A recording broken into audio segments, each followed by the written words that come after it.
என்னத்த படுத்திருக்க? என்னத்த இவ்வளோ சூடா இருக்குது? பிரியா பிரியா அத்தை, என்னத்த உடம்பு இவ்வளோ சூடா இருக்கு? என்னாச்சு? என்னத்த உடம்பு இவ்வளோ சூடா இருக்கு? என்னை கூப்பிட்டு இருக்கலாம்ல? அவள் எங்க அத்தை பிரியாவ?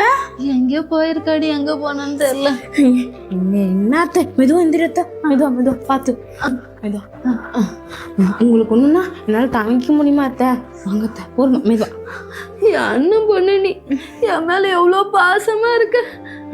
நானும் தான் உன்னை பெற்றிருக்கனே. ஏண்டி பாரு, என் அண்ணன் பொண்ணு எனக்கு ஒண்ணுன்னா எப்படி துடிக்கிறா பாரு.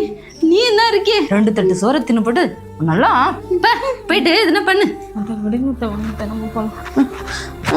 ஏண்டி அம்மா ஆஸ்பத்திரி கூட்டிட்டு போன்னு பார்த்தா நீனடி உங்க ரூமுக்கு கூட்டிட்டு வந்திருக்க. உடம்பு நெருப்பா கொதிக்குது, ஆஸ்பத்திரி போனா ரெடி ஆகுமா?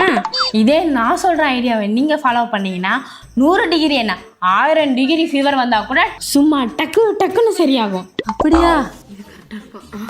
அடியே எதுக்கடி ஏசியை போட்டு விட்டுருக்க? எனக்கு குளிருது. சூடாக்குற உடம்பு இப்ப குளு குளு குளுன்னு மாறிடும். அடி பாவி, இதுதான் நீ சொன்ன ஐடியாவா? ஐயோ கடவுளே, என்னால நிக்க முடியலையே. இருங்க, இப்ப நீ விழாவ மாட்டேன், நான் ஸ்டேபிளா இருப்பேன். நான் போய் ஒரு குட்டி தூக்கம் தூங்கிட்டு வந்துடுறேன். என்னம்மா அண்ணன் பொண்ணு தலை தூக்கி வச்ச அண்ணன் இப்ப அவ என்ன காரியம் பண்ணிட்டு போயிட்டா பாத்தியா? நானாச்சும் உன்னை உசோட வச்சு காப்பாத்திருப்பேன். ஆனா அவ உன்னை ஒரேடியா க்ளோஸ் பண்ண பிளான்